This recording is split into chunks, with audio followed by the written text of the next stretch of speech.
தம்பி என்னன்னு அறிமுகப்படுத்துறீங்க? விஜய் டிவி கலக்க போதி ஆறு புகழ் விவசாயி. விவசாயி தன்னம்பிக்கை பேச்சாளர், அது தெரியுமா?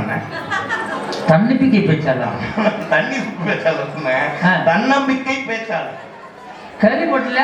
நீங்க வேற, இங்க மலை கோவில் தானே, திருச்சியில மலைக்கோட்டை இருக்கலாமே. ஆமா, அடிவாரத்துல நின்னு என் தம்பி பேசினா பாருங்க, மோட்டிவேஷனல் ஸ்பீச். திருச்சினா பேசுவான். நான் இப்ப நாமக்கல் வர்றாங்க திருச்சி பக்கமே போறாங்க. கரூர் வந்து அப்படியே பைபாஸ்ல வந்துருங்க. மலைக்கோட்டை அடிவாரத்துல நின்னு பேசுறாங்க. மனிதன் எப்படிப்பட்டவன், மனிதன் வாழ பிறந்தவன், மனிதன் வாழ்க்கை, மனித வாழ்க்கை என்பது மனிதன் பேச ஆரம்பிச்சா ஒருத்தன் மலை உச்சிட்டு போய் ஏறி குதிச்சு சாகலாம்னு போவான். தம்பி பேச்ச கேட்டா பாருங்க, படப்படன் கீழே வந்து உட்கார்ந்தவே இவன் பேசி முடிகிற வரைக்கும் அமைதியா இருக்கான். மனுஷன் வாழ பிறந்தவன், மனிதன் வாழ பிறந்தவன். நான் பாருங்க வாழ்றேன் கடைசி அவன் பேசி முடிச்சுட்டுன்னு இறங்குறதுக்கு முன்னாடி அந்த பையன் வந்து இவன் கிட்ட கை விடானே சாகலான்னு போனேன். உன் பேச்ச கேட்டேன், திரும்பி வந்துட்டேன்னா சரி தம்பி இனிமேல் பொழப்பு பார்த்துட்டேன்னு சொல்லி வரணும். என் பேச்சு உன்ற சாவ தடுத்து போச்சா அப்படின்னா அவன் சொன்னா ஒரு வார்த்தை. என்ன சொன்னான்? அப்படி எல்லாம் பெருமையா நினைக்காத, இப்படி பேசுற நீ எல்லாம் உசுரோட இருக்கும்போது நான் என்ன தேவைக்கு சாகணும்? வேற மாதிரி வந்ததுல அந்த காலம் என்னென்ன பாட்டானே, தாத்தா காலத்துல என்னென்ன பாட்டு இருந்துச்சு? வயல்வெளி காலத்துல, வயல்வெளி காலத்துல என்ன பாட்டு இருந்தது? தாத்தா காலத்துல, எங்க தாத்தா காலத்துல எப்படி பாட்டுலாம் இருந்துச்சு தெரியுமா? என்ன பாட்டு இருந்தது? ஆஹா, ஒரு பாட்டு எடுத்துடியா? ஒரு பாட்டு பாடுங்க.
எங்க தாத்தா காலத்துல நீங்க பாடின மாதிரி வயல்வெளி கால பாட்டு இருந்தது.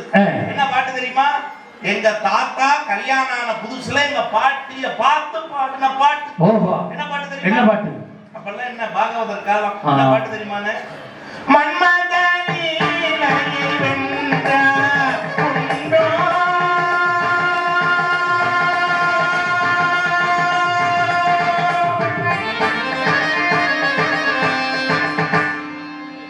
6 வருஷம் ஆனதுக்கு அப்புறம் தான் எங்க அப்பா பிறந்தார். ஏன் அவ்வளவு லேட்டா பிறந்த?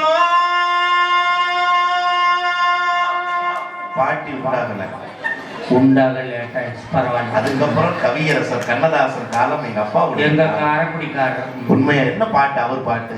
காலங்களில் அவள் வசந்தம், கலைகளில் அவள் ஓவியம், மாதங்களில் அவள் மாலை, மலர்களில் அவள் மல்லிகை, காலங்களில் அவள் வசந்தம். 2 வருஷத்துல நான் பிறந்துட்டேன். ஓ, அது இருக்காதனால எனக்கு கொஞ்சம் கம்மியா வச்சுக்கோங்க அண்ணா. 2 வருஷம். இப்ப 4 வருஷத்துக்கு முன்னாடி எனக்கு கல்யாணம் ஆச்சு. ஆமா, நீங்க கூட வந்தீங்க. 3 வேளை நல்லா சாப்பிட்டீங்க, நல்லா மூக்கு பிடிக்க சாப்பிட்டீங்க, 1 ரூபா கூட மை வைக்காம போனீங்க. இவன்ட்ட கொடுத்த கவர் கொடுக்கலையா?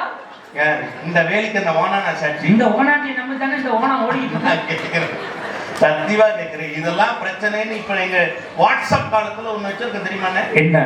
மொய் வைக்காம பல பேர் எஸ்கேப் ஆயிடுறான், மாப்பிள்ள வட்டி கட்ட முடியாம வாழ்நாள் எல்லாம் சீரழிலாங்கிறத இன்னைக்கு மாத்திரக்கு எங்க வாட்ஸ்அப் காலத்துல ஒரு டெக்னிக் வச்சிருக்கிறோம். என்ன டெக்னிக்? மொய் வச்சவன் கையில எல்லாம் மை வச்சு அனுப்புறான். எதுக்கு? அவனுக்கு தான் பந்தியில சோறு. மொய் வச்சிருக்கிறியா, இந்தாப்பா சோறு தின்னு. மொய் வைக்கல, போய் வச்சுட்டு வா, அப்புறம் வந்து தின்னு. இது தெரிஞ்சுட்டு சில பேர் என்ன பண்றாங்க தெரியுமா? மஞ்சுநாத மாதிரி 5 ரூபாய்க்கு மைட்டாப்பா வாங்கி அவனே மொய் வச்ச மாதிரி மை வச்சுட்டு வந்து, உண்மையா சொல்ற நடுவர்கள அடிச்ச பத்திரிக்கை 500 திங்கிறவன் 5000 பேர் எவன் வந்தா எப்படி தின்னானே தெரியாம மாப்பிள்ள கடைசி வரைக்கும் இருக்கிறான்னா சொல்லாத. எங்க ஊர்ல ஒரு நேற்று மாப்பிள்ளக்காரன் 1200 பேர் கல்யாணத்துக்கு வந்தாங்க. எல்லார் காலையும் விழுந்து கும்பிட்டானா, 50 பேர் காலையும் விழுந்து கும்பிட்டான். எப்படின்னா என்னடா அவ்வளவு பாசமான்னு கேட்டேன். ஆசீர்வாதம் அப்படித்தான்டா நினைச்சேன். எவனோ என் செருப்பை மாட்டிட்டான், எவனும் தெரியல அப்படின்னு சொல்லி எல்லாரும் காலையும் விழுந்தாங்க. அதை செக் பண்ணிருக்கேன். அங்கிட்ட ஒருத்தர் மூணவன் சோடி சரியில்லை சோடி சரியில்லைன்னு போனான். பொண்ணு மாப்பிள்ளை சொல்றான்னு பார்க்க அவன் எடுத்த சோடி சரியில்லைன்னு. அவர்களே, உங்க தங்கச்சி என் மனைவியை பார்த்து வாசல்லையே படுத்துக்கோ ஊட்டுறவங்க வர்றாங்க. சோறு போடுவாங்களா? போட மாட்டாங்க. எங்க இங்க வாட்ஸ்அப் காலத்துல ஒரே ஒரு பாட்டுங்க, என்னமோ எங்க பாட்டெல்லாம் அசிங்கம், எங்க பாட்டெல்லாம் குழந்தை குட்டியோட கேட்க முடியாது, எங்க பாட்டெல்லாம் வாட்ஸ்அப் காலத்துல ரொம்ப ஆபாசமா இருக்கு. நானே இப்ப இதே முருகன் சன்னிதானத்துக்கு முன்னாடி ஒரே ஒரு காதல் பாட்டு தானே பாடுறேன். அந்த பாட்டுல ஏதாவது ஒரு விரசமான வரி இருக்கா சொல்லுங்க, நான் பாக்குறேன். நான் கேக்குறேங்க, குடும்பத்தோட உட்கார்ந்து எல்லாரும் கைதட்டி ரசிக்கிற மாதிரி தேவர் மகன்கிற படத்துல இசைஞானி கொடுக்கலையாங்க? கொடுங்க.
அந்த இசை கலைஞர்களுக்கு ஒரு நல்ல கைத்தட்டி கொடுங்க.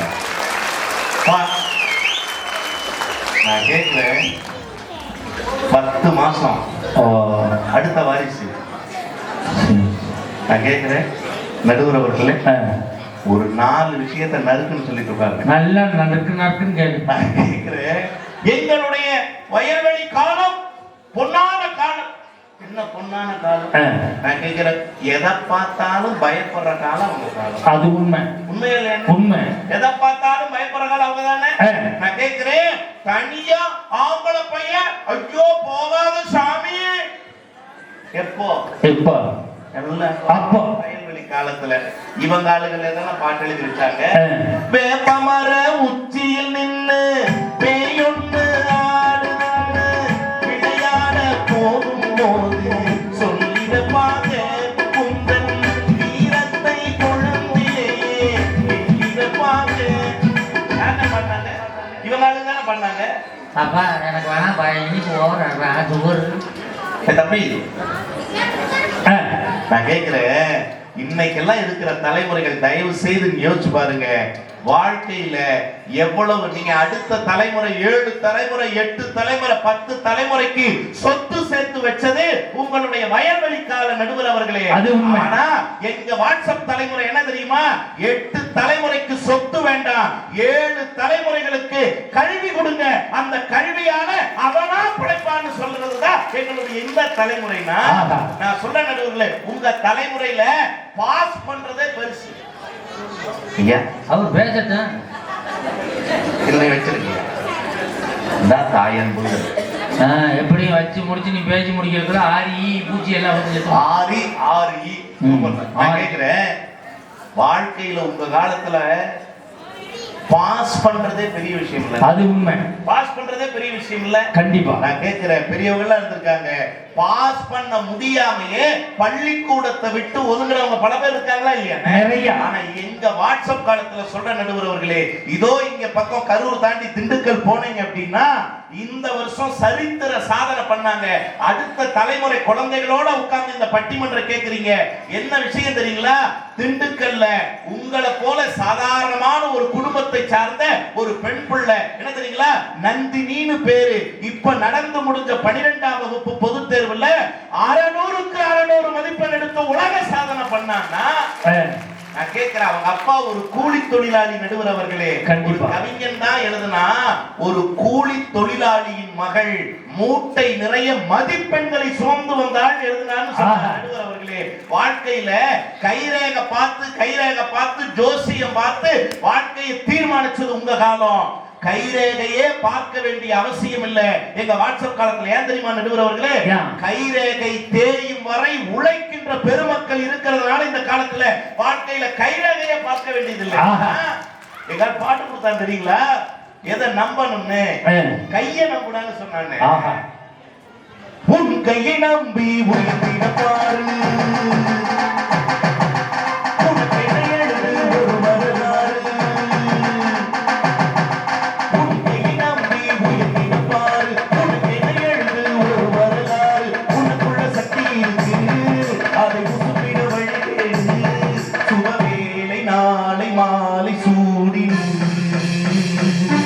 அடையவனுக்குள் என்ன பாலம் எவனுக்குள் என்ன கொடுத்ததில்லை ஒருவருமே. ஒரு சிக்குள்ள அடைபட்ட அடமரம் கண்ணியும் அதுவரை பொருளே. சிங்க நடை போட்டு சிகரத்தில் ஏறு, சிகரத்தை அடைந்தால் வானத்தில் ஏறு.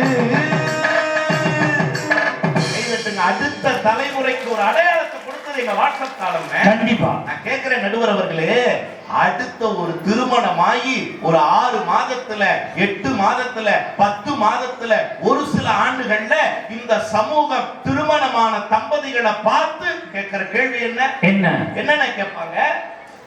புழு பூச்சி உண்டா அப்படின்னா குழந்தை உண்டான்னு கேட்பாங்க. கேட்கிறேங்க, ஏதோ ஒரு சூழல் காரணமா, ஏதாவது ஒரு குறைபாட்டின் காரணமா, கணவனுக்கோ மனைவிக்கோ ஏதாவது ஒரு உடல் சார்ந்த ஒரு தொந்தரவு இருக்கும் போது பிள்ளை பேருங்கிறது கொஞ்சம் தாமதமான கூட ஒரு உங்களுடைய வயல்வெளி காலத்துல அந்த பெண்ணை பார்க்கிற இடத்திலெல்லாம் வார்த்தையால் நோகடித்தே சாகடித்த காலம் உங்களுடைய வயல்வெளி காலம் நடுவர் அவர்களே.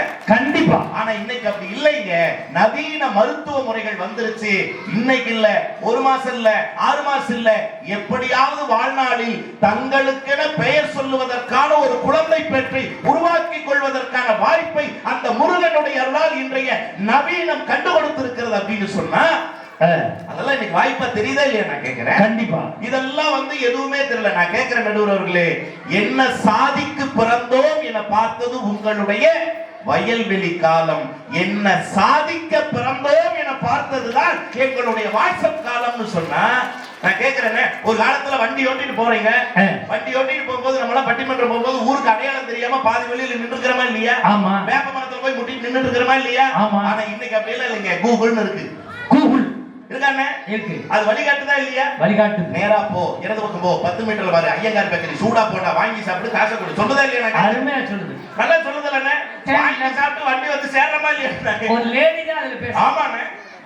10 left, 10 right, straight 16 kilometers. Only straight right அன்னைக்கு போட்டு போனேன் திருநெல்வேலியில. ஆ. கரெக்டா கொண்டு போய் சுடுகாட்டுல விட்டா சீதை. நான் கரெக்டா சொல்ல வேண்டிய நேரத்துல தூங்கிருச்சு அந்த அம்மா. நடுவர் அவர்களே, அவங்க காலத்துல பெண் குழந்தைகள் பிறந்தால் அள்ளி கொஞ்சினாங்களா? இல்லையே. யோசிச்சு பாருங்க. பள்ளிப்பால் கொடுத்தாங்க. சத்தியமா நடுவர் அவர்களே, 3 பிள்ளையா பிறந்தா அவன் முச்சந்தில தான் நிப்பான். 4 பிள்ளையா பெத்தானா அவனுக்கு நடுத்தரவுல தான் சோறு. 5 புள்ள பிறந்தா அரசன் ஆண்டியாவான்னு ஒவ்வொரு பெண் குழந்தைகளுக்கும் அப்பனுக்கு சாபமிட்ட காலம் அந்த காலம். அந்த காலத்துக்கு இந்த காலத்துக்கு என்ன வித்தியாசம்? என்ன வித்தியாசம்? கள்ளிப்பால் கொடுத்தா அந்த காலம், அள்ளி பால் கொடுத்தா இந்த காலம். சபாஷ். வாழ்க்கை. நான் கேக்குறேன் நடுவர் அவர்களே, சத்தியமா சொல்றேங்க, பெண் குழந்தைகள் எந்தெந்த வீடுகளில் எல்லாம் பிறந்திருக்கிறார்களோ அந்தந்த வீடுகளை எல்லாம் சாபமாக பார்த்தது உங்களுடைய வயல்வெளி காலம். ஆனா பெண் குழந்தைகள் நம்ம வீட்டிலும் பிறக்காதான்னு ஏங்கி பெண் குழந்தைகள் பிறந்தால் அதை வராத வரமாக கருதுகிற காலம் எங்களுடைய வாட்ஸ்அப் காலம். நடுவர் அவர்களே, ஒரே ஒரு பாட்டுங்க, அந்த பாட்டுல அந்த கவிஞன் இன்னைக்கு உயிரோடு இல்ல. நான் முத்துக்குமார்ங்கிற ஒரு அற்புதமான கவிஞங்க, சத்தியமா சொல்றேன், அவன் எழுதின அந்த பாட்டுக்கு தங்கமீன்கள் படத்துல தேசிய விருது கிடைச்சதுன்னு. நான் கேக்குறேங்க, என்ன தெரியுமா பாட்டு? அந்த ஒரே ஒரு 4 வரியை மட்டும் நான் பாடுறேன். ஆனந்த யாழை மீட்டுகிறாய், அடி நெஞ்சில் வண்ணம் மீட்டுகிறாய், அன்பெடும் கூடையை மீட்டுகிறாய், அதில் 1000 பழி துளி கூட்டுகிறாய். பாட்டு. இந்த பாட்டுக்கு தேசிய விருது கொடுத்தாங்க. அப்படியா?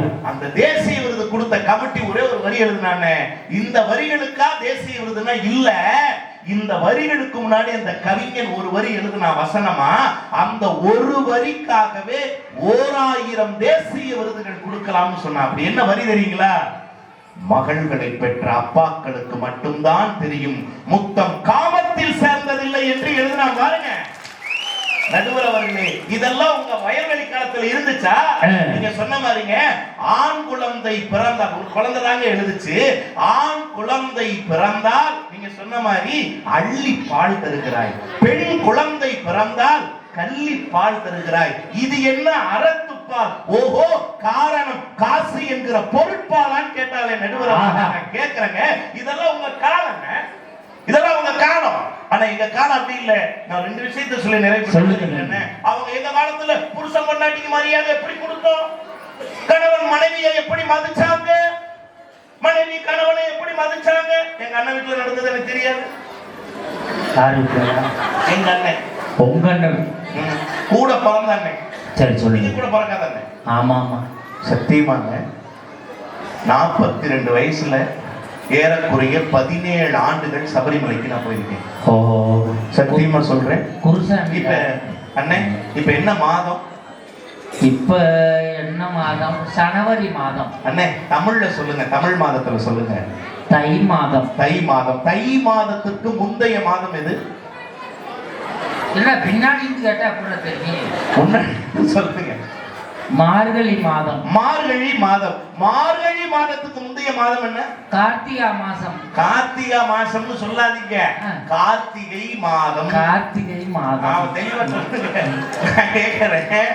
கார்த்திகை மாதம் 1 தேதி அந்த வெட வெட குளிர்ல அந்த மாலையை போட்டுக்கிட்டு பஜனை பாடி 48 நாள் விரதம் இருந்து அந்த ஐயப்பனை பாக்குறது எவ்வளவு சந்தோஷம் தெரியுமா? எங்க அண்ணன் போய் கேட்டேப்பா, அந்த கால மனுஷன் தான் சொன்னார், மாலை போடலான்னு இருக்கேன்ப்பா, எப்பப்பா போடலான்னு.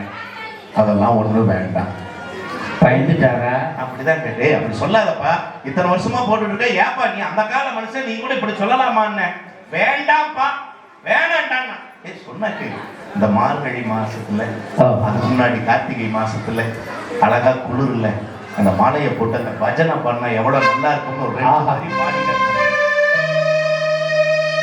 இருமுடி தாங்கி ஒரு மனதாகி குருவினவே வந்தோ,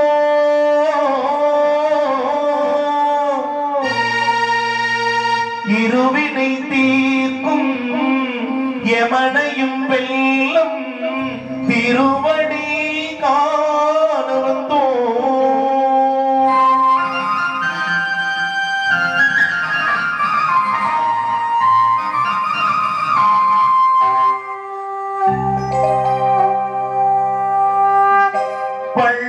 கட்டு சபரிமலைக்கு கல்லும் முள்ளும் காலுக்கு மெத்தை சுவாமியே ஐயப்போ ஐயப்போ சுவாமியே பள்ளி கட்டு சபரிமலைக்கு கல்லும் முள்ளும் காலுக்கு மெத்தை சுவாமியே ஐயப்போ ஐயப்போ சுவாமியே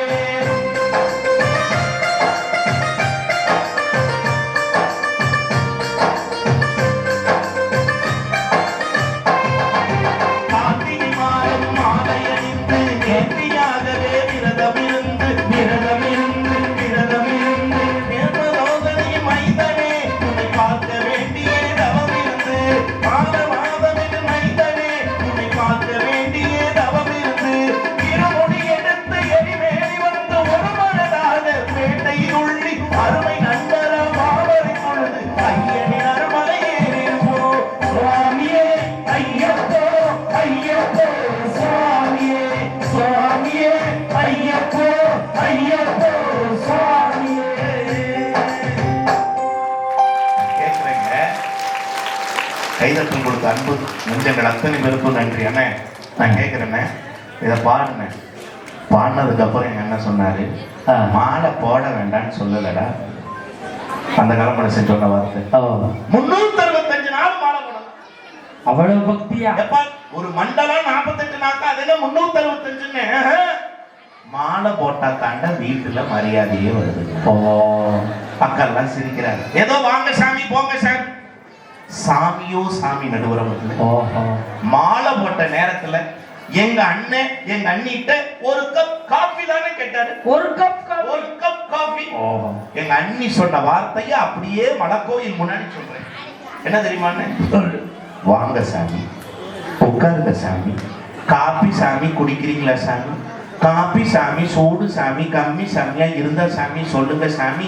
ஆறி போன காபி சாமியை குண்டா சாமியில ஊத்தி சாமி, அடுப்பு சாமியில வச்சு சாமி, ரெகுலேட்டர் சாமியை ஓபன் சாமி பண்ணி சாமி, சிம் சாமியில அடுப்பு சாமியை வச்சு சாமி, லைட்டு சாமியில டொப்பு சாமின்னு 10 சாமி வச்சு சாமி, ஆறி போன காபி சாமியை சூடு சாமி பண்ணி சாமி, குண்டா சாமியில இருந்த சாமியை டம்ளர் சாமியில ஊத்தி சாமி, ஸ்டூல் சாமியில வச்சார சாமி, நீங்க கை சாமியில கொட்டாம சாமி, நாக்கு சாமி சுற்றாம சாமி, டமக்கு சாமி மெல்ல குடுத்துடு சாமி, எச்சி டம்ளர் சாமியை சலதாரி சாமியில வச்சிருங்க சாமி, கொலா சாமியை திறந்து சாமி, தண்ணி சாமியை விட்டு சாமி, சபீலா சாமியை தொட்டு சாமி, விலைக்கு சாமி, வெயில் சாமியில காய வச்சற சாமியா சரணம் ஐயப்பா. குடும்பம் ராது. துன்பம்டா. நல்லா பாத்தீங்களா? குழாயெல்லாம் சாமி, டம்ளர் சாமி, ஸ்டூல் சாமி, சபீனா பொடி எல்லாம் சாமி. காப்பி சாமி. அந்த காலத்துல மரியாதை நாங்கள எங்க அண்ணனை தேடி வீட்டுக்கு போன நடுவுறவர்களே, மலைக்கு போயிட்டு வந்தாச்சு. எங்க அண்ணன் ஏதோ வேலை விஷயமா வெளியில போயிருக்காரு. அண்ணன் வீட்டுல இல்ல. அண்ணன் எங்கன்னு அது எங்க தெரியுதோ கேட்கிறீங்களோ? அந்த காலத்துல மட்டும் பண்பாடு, நாகரீகம், குடும்ப உறவுகள்லாம் மேலோங்கி இருந்த மாதிரியும் ஏதோ எங்க காலத்துல என்ன அண்ணே இப்படி ஒரு வார்த்தையை சொல்லி நான் நிறைவு செய்கிறேன். என்ன தெரியுங்களா? ஒரு காலத்துல எல்லாம் இங்க நிறைய பேர் உள்ளூர்ல இருக்காங்க. வெளிநாடுகள்ல வேலைக்கு இருக்கிறவங்க நிலைமை உங்களுக்கு தெரியுங்க. வெளிநாட்டுல வேலைக்கு இருக்கிறவங்க 5 நாள் இல்லைங்க 6 நாள் உழைக்கணும். 6 நாள் உழைச்சிட்டு ஞாயிற்றுக்கிழமை அவனுடைய தனிப்பட்ட வேலைகள், துணி துவைக்கிறது, அந்த வாரத்துக்கு தேவையானதெல்லாம் சரி பண்ணி வைக்கணும். அதோட மிச்சமான நேரம் என்ன தெரியுங்களா? பொண்டாட்டி கிட்ட பேசுறக்கோ, பெத்த தாய் தகப்பன்ட்ட பேசுறக்கோ வெளிநாட்டுல இருக்கிறவன் பேசணும்னா கிலோமீட்டர் கணக்கில் லைன் நிக்குமாமண்ணே. சவுதி அரேபியா, மலேசியா, சிங்கப்பூர் முதலிய நகரங்கள்ல. ஆனா முகமே பார்க்க முடியாம வாழ்க்கையே முடிஞ்சு போயிடுமோங்கிற கனவோடு ஏங்கிக் கொண்டிருந்த பல தாய்மார்கள்லாம் இன்னைக்கு புருஷ வெளிநாட்டுக்கு போனா கூட இங்க பக்கத்துல இருக்கிற கோயம்புத்தூருக்கு போன மாதிரி அப்படி ஒரு உணர்வுல தான் இருக்காங்க. என்ன காரணம் தெரியுங்களா? வாட்ஸ்அப் வழியாக முகம் பார்த்து தன் கணவனின் முகத்தை பார்க்கலாம், மனைவியின் முகத்தை பார்க்கலாம், பிள்ளைகளின் முகத்தை பார்க்கலாம்னு சொன்னார் நடுவர் அவர்களே. இப்படிப்பட்ட தொழில்நுட்ப வளர்ச்சி எங்களுடைய வாட்ஸ்அப் காலத்தில் இருப்பதனால் வயல்வெளி காலம் என்பது பழமையின் புள்ளி. ஆனால் எங்கள் வாட்ஸ்அப் காலம் என்பதுதான் புதுமையை அள்ளி தருகிற அற்புதமான காலம் என்கிற நல்ல தீர்ப்பை இந்த அற்புதமான அடியார் பெருமக்களுக்கு தருவீர்கள் என்கிற நம்பிக்கையோடு வாய்ப்பளித்தமைக்கும் வாய்மொழி கேட்டமைக்கும் கோடி நன்றிகளை உங்கள் பாதங்களில் பதிவு செய்து விடைபெறுகிறேன். நன்றி, வணக்கம். அருமையான பேச்சும் பாட்டும். இப்படி பேசணும், பதிலுக்கு பதில் எப்படி பேசுறாரு பார்த்தீங்களா? நீங்க எல்லாத்துக்கும் கை தட்டி நடுவர் எப்படி திருப்பி சொல்றது? அந்த ஆயா எல்லாத்துக்கும் நான் என்ன செய்ய? ஆனா பாத்தீங்களா எவ்வளவு அமைதியா உட்கார்ந்துருக்காங்க பாருங்க, அவ்வளவு கூட்டம் ரசிக்கிறாங்க. நேற்று ஒரு பட்டிமன்றம் ஆரம்பிச்சு 1/2 மணி நேரம் தான் ஆச்சு. ஒருத்தன் ஒடியா வந்து 100 ரூபா அன்பளிப்பு கொடுத்தான். திருப்பி 1/2 மணி நேரம் ஆச்சு, அதே அடுக்கிட்டு இருந்து ஓடுறான். எப்படி சுத்துறான்னு தெரியல. இந்த 100 அப்படின்னா அவ கொடுத்த கூரையே சரியில்லை. 2 100 வந்துருச்சு. 1/2 மணி நேரம் ஆச்சு, பின்னாடி வந்துட்டான். இப்படி சொல்ற சவுண்ட். இந்த 50 அதே ஆளு 3 சதவீதம் சுத்திட்டான். பட்டிமன்றம் 3 மணி நேரம் முடிஞ்சிச்சு. எல்லாரும் வீட்டுக்கு போயிட்டாங்க. அவ மட்டும் போவலையாடான்னு கேட்டேன். போதையில எல்லாத்தையும் கொடுத்துட்டு திருப்பி தந்துடுங்க. நான் என்னடா பண்றது? 10 ரூபாய் எடுத்துட்டு 240 கொடுத்துருக்கேன். என் பொண்டாட்டி திட்டுவான். இன்னைக்கு காலம் சரியில்லைங்க. ஒன்றும் இல்லை, திண்டுக்கல்ல இருந்து கோயம்புத்தூர் பஸ் ஏறினேன் மத்தியானம் 2 மணிக்கு. இந்த 3 பேர் சீட்ல 3 சீட்டு முன்னாடி ஜன்னல் ஓரமா உட்கார்ந்தேன். பஸ் ஸ்டாண்ட விட்டு தான் வெளியில வந்துட்டு ஒருத்தர் ஒடியாந்து என் பக்கத்துல உட்கார்ந்தான். பட்டையெல்லாம் போட்டிருந்தான். வெளிப்பட்டை மட்டும் இல்ல, உள்பட்டையும் போட்டிருந்திருப்பாங்க. எனக்கு தெரியல. பஸ் எங்க போகுதுன்னு கேட்டான். எங்க போகுதுன்னே தெரியாம ஏறி இருக்கான்னா எவ்வளவு பெரிய போதையா இருப்பான். பஸ் கோயம்புத்தூர் போகுதுன்னு. அப்படிலாம் போகக்கூடாதே அப்படின்னான். ஆகா சிக்கலை கோர்க்கிறான்னு எந்திரிக்க போனேன். கம்பியோட கேட்டு போட்டு பிடிச்சிக்கிட்டான். உக்காரு. நான் சன்ன உரமா அப்படியே சார்ந்துக்கிட்டேன். கண்ட்ரைக்டர் வருவாருன்னு இந்த மரியாதை கொடுக்கணும். என்னென்ன ஊர் வரும்னு கேட்டான். ஒட்டஞ்சத்திரம், தாராவரம், பல்லடம், காரணம்பேட்டைன்னு. அப்படிலாம் வரக்கூடாதேன்னா. எந்திரிக்க போனோம்னா வாந்தி எடுக்கிற மாதிரியே நம்ம வாய்ட்ட கொண்டு வர்றான். எடுத்தும் தொலைய மாட்டான். உட்காந்துக்கிறான். நான் இப்படியே சாஞ்சவன் நிமுறல. தம்பி அண்ணன்னு சொல்லிட்டேன். நான் வாங்கி வாயில விட்டுருவான். தம்பி ஒட்டஞ்சத்திரம் ரொம்ப நாளா அந்த இடத்துல இருக்கு. தாராபுரமும் ரொம்ப நாளா அந்த இடத்துல இருக்கு. தாராபுரத்தை தூக்கி பல்லடத்துல வைக்கணும், பல்லடத்தை தூக்கி ஒட்டஞ்சத்திரத்துல வைக்கணும். என்ன சொல்றாயின்னு கேட்டான். முடியாதுன்னா வாங்கி வாயில விட்டுருவான். அப்படியே செய்வோம்னே அப்படின்னு நாங்க பேசினதை பின்னாடி 2 பேர் கேட்டுக்கிட்டு இருந்திருக்காங்க. அதுல ஒருத்தன் சொன்னா, முன்னாடி பாடுறா 2 குடியார பயிர்வை என்னம்மா பேசிக்கிட்டு இருக்காங்கன்னா. குடிச்சதாவே மாட்டினதுன்னா. பக்கத்துல இருந்தவன் சொன்னான், இவன் கொஞ்சமா தான் ஏற்றிருப்பான் போல இருக்கு. அந்த சன்னல் ஓரமா மூக்கு நீளமா இருக்க வந்தான்னா ஃபுல்லா ஏற்றிருப்பான் போல இருக்கு. இவன் சொல்றதுக்குலாம் ஆமா போடுறான்னா. ஏன்னா அன்னைக்கு காலம் அப்படி காலம் சார். நான் உண்மையை சொல்றேன். ஒரு காலத்துல ஊருக்கு ஒருத்தர் 2 பேர் குடிப்பான். குடிச்சவன் சாயந்தரம் 6 மணி ஆச்சுன்னா தலையில துண்டை போட்டு ஓரமா போனான். இப்ப ஊருக்கு ஒரு ஆள் 2 ஆள் தான் குடிக்காத இருக்கு. இப்ப சாயந்தரம் 6 மணி ஆச்சுன்னா இந்த ஆளு தலையில துண்டை போட்டு போக வேண்டி இருக்கு. எவன் கண்ணிலையும் மாட்டிடக்கூடாது. எப்போ உங்களுக்கு மாட்டிருக்கேன். வாழ்க்கை நல்லா இல்லை சார். ஒரு சொல்றாங்க, இன்னைக்கு வாழ்க்கை நிம்மதியா இருக்கா? நிம்மதியா ஒரு மனுஷன் வாழ முடியுதா? இந்த ஒண்ணு இல்லைங்க. இந்த கோபத்தியா. ஆனா சில விஷயங்கள் நல்லா இருக்கு. ஒரு உண்மையை ஒத்துக்கிறேன். என் மனைவி மாதிரி தாலாட்டு பாட்டு பாட முடியும். என் மனைவி MA இசை திருவையாறு இசைக்கல்லூரில படிச்சவன். அவ பிள்ளைய போட்டு தொட்டையில தாலாட்டுவா பாருங்க. இசை ஆசிரியர் உங்களுக்கு சொல்லி கொடுத்துட்டு பாரு. நீங்க பிள்ளைய நம்ம எப்படி தாலாட்டுங்க. அண்ணே ஒண்ணு காட்டுங்க தம்பி. ஒரு ஆர்டர் தம்பி. கீபோர்டுல காட்டுங்க, வாயில காட்டுங்க. காட்டுறேன், மெதுவா காட்டியா. அவ பிள்ளைய தொட்டில தாளாட்டுவா பாருங்க. பிள்ளைய தொட்டில போட்டு